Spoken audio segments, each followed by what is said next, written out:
Hello friends, हमारे channel एक कदम पर आपका स्वागत है। 6th क्लास एनसीईआरटी इतिहास का फर्स्ट चैप्टर कब, क्या, कहाँ और कैसे हम पढ़ चुके हैं और आज हम डिस्कस करने वाले हैं इस बुक का सेकंड चैप्टर आरंभिक मानव की खोज में, जो कि किसी 6th क्लास के स्टूडेंट और कॉम्पिटिटिव एग्ज़ाम की तैयारी करने वाले लोगों के लिए हेल्पफुल रहेगा। तो चलिए फ्रेंड्स, निकलते हैं आरंभिक मानव की खोज में। और सबसे पहले हमें पता चलता है कि रेल यात्रा लगभग 150 साल पहले शुरू हुई और भारत में सबसे पहली रेलगाड़ी 1853 में चली, जो कि मुंबई से ठाणे तक चली। और आरंभिक मानव जो कि इस उपमहाद्वीप में लगभग 20 लाख साल पहले रहा करते थे, उन्हें हम आखेटक खाद्य संग्राहक के नाम से भी जानते हैं। आखेटक यानी शिकारी और खाद्य संग्राहक मतलब खाने पीने की वस्तुएं इकट्ठा करने वाले, जो कि जानवरों का शिकार करके, मछलियां पकड़ के और खाने योग्य पेड़ पौधों से और फल फूलों से अपना भोजन प्राप्त करते थे। और फ्रेंड्स, आपको पता है कि वो एक जगह पर कभी भी घर बनाकर नहीं रहते थे। क्यों? क्या आपको पता है? नहीं? तो चलिए हम पता लगाते हैं कि वो इधर उधर घूमते क्यों रहते थे।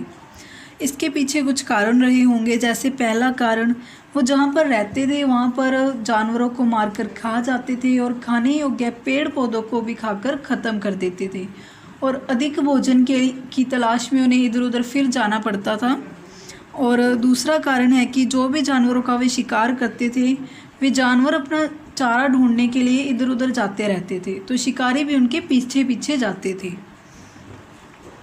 और तीसरा कारण है, जैसे फल फूल पेड़ पौधे सब अपने अपने मौसम के अनुसार उगते हैं, तो वो इस बात का भी ध्यान रखते थे कि किस जगह पर कौन से फल अब उगने वाले हैं और कौन सी जगह पर कब कौन से फल उगेंगे।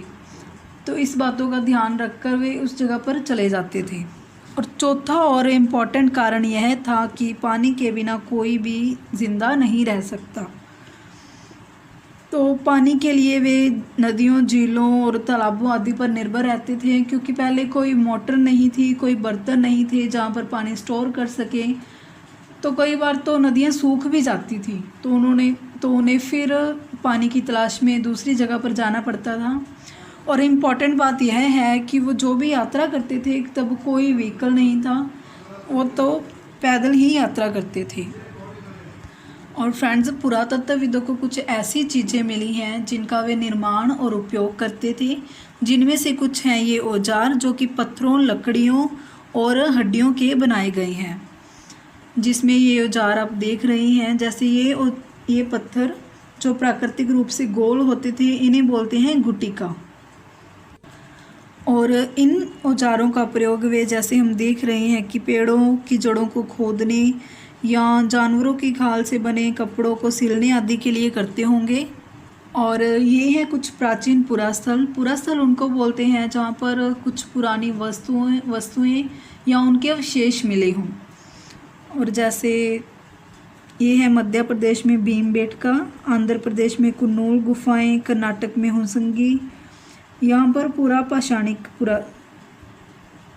स्थल हैं।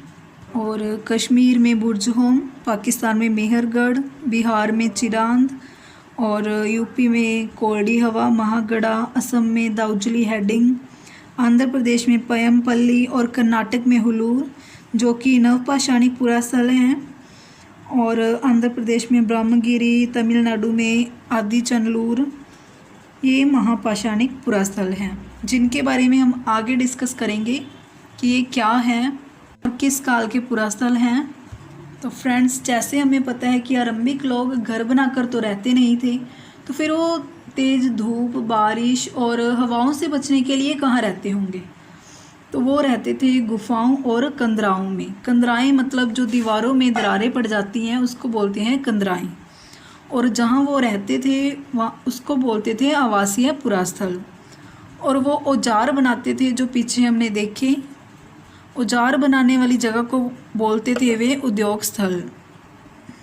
आधा चैप्टर हम पढ़ चुके हैं। उम्मीद है आपको अच्छे से समझ आया होगा और आपको अच्छा लगा तो वीडियो को लाइक करें। और इस वीडियो के पार्ट 2 में हम आगे और अच्छे से पढ़ेंगे।